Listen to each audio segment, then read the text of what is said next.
চারটা মূলনীতি মেনে কাপড় চোপড় পরবেন। আপনার কাপড়টা এমন হবে না যেই কাপড়টা পরলেও অঙ্গ প্রত্যঙ্গ দেখা যায়, বোঝা যায়, এমন হবে না। কাপড়টা এমন হবে না এত টাইট ফিটিং যে আপনার অঙ্গের উঁচু নিচু অবয়ব বোঝা যায়, এমন হবে না। কাপড়টা এমন হবে না যেটা অমুসলিমদের পোশাক, আর কাপড়টা এমন হবে না যেটা পুরুষদের পোশাক।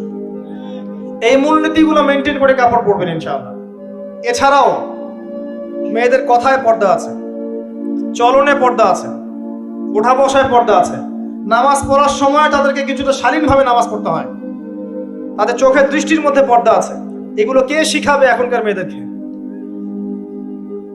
সবসময় বিজি দেখবেন নতুন কোন সিরিয়াল আসছে, নতুন কোন ফ্যাশন আসছে, নতুন কোন পার্লারে কি আসছে, কোন কাটিং আসছে, কোন নায়িকা আসলো। ওই যে বাংলাদেশে কোন এক নায়িকা আসছে, তাই নিয়ে মিডিয়াতে এমন তোলপাড়, মনে কি নাকি একটা অবস্থা। আল্লাহর কাছে তোমার কি মূল্য আছে হে? আল্লাহর কাছে তোমাদের কি মূল্য আছে? তোমরা কি 5 ওয়াক্ত নামাজ পড়ো? তোমরা কি পর্দা করো? তোমাদের মধ্যে হায়াবোধ কিছু আছে? তোমরা মানুষকে ভালো কিছু শেখাও, সমাজকে ভালো কিছু দাও, শালীন কিছু দাও। আল্লাহর কাছে তোমাদের কি মূল্য আছে? নবী সাল্লাল্লাহু আলাইহি ওয়াসাল্লাম তো জাহান্নাম দেখে সেই কথাটাই বলেছেন, আমি জাহান্নাম দেখে আসলাম, সেখানে বেশিরভাগ অধিবাসী হচ্ছে মেয়ে, নারী। কি কারণ? তারা এমন কাপড় চোপড় পরে বাইরে ঘুরতো যেই কাপড় পরেও তারা নগ্ন থাকতো। আমি কি ব্যাখ্যা করতে হবে? আপনি দেখতে পারেন না? এবং তারা স্বামীর সাথে কুফরি করত। সারা জীবন স্বামী যদি তাদের ভরণ পোষণ দেয়, ভালোবাসে, মহব্বত করে, তাদের জন্য জীবনটা ক্ষয় করে ফেলে, এক পর্যায়ে গিয়ে বলবে সারাটা জীবন তোমার কাছে কিছুই পাইলাম না। বাস্তব। এগুলোর কারণে মেয়েরা বেশি বেশি জাহান্নামে যাবে। এবং তারা মানুষ মারা গেলে মাতম করে, বুক পিঠ চাপড়ায়, এই কারণে যাবে।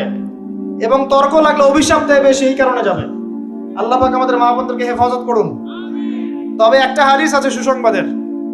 নবী সাল্লাল্লাহু আলাইহি ওয়াসাল্লাম বলেছেন, একজন নারী যদি 4টা কাজ করতে পারেন, জান্নাতের যে কোনো দরজা দিয়ে ইচ্ছা প্রবেশ করতে পারবেন। 1 নাম্বার 5 ওয়াক্ত নামাজ, 2 নাম্বার রমজান মাসে সওম, 3 নাম্বার আপনার লজ্জাস্থানের হেফাজত অর্থাৎ খাস পর্দা, এবং 4 নাম্বার আপনার স্বামীর আনুগত্য। ফেমিনিস্ট আকীদার মেয়ে হলে আনুগত্যকে দাসত্ব মনে করে, স্বামীর আনুগত্যকে তারা দাসত্ব মনে করে। স্বামী কে? স্বামীর সম্মান বোঝেন আপনি? স্বামী কে? যার ব্যাপারে নবী সাল্লাল্লাহু আলাইহি ওয়াসাল্লাম বলেছেন, আমি যদি আল্লাহ ছাড়া অন্য কাউকে সেজদা করতে বলতাম, তাহলে মেয়েদেরকে বলতাম তারা যেন স্বামীদেরকে সেজদা করে। আপনাকে আমি কিভাবে বুঝাবো স্বামী কে, স্বামীর মর্যাদা কোথায়? এগুলো কি ইসলাম মেয়েদেরকে ডমিনেট করছে এগুলো দিয়ে? কেন?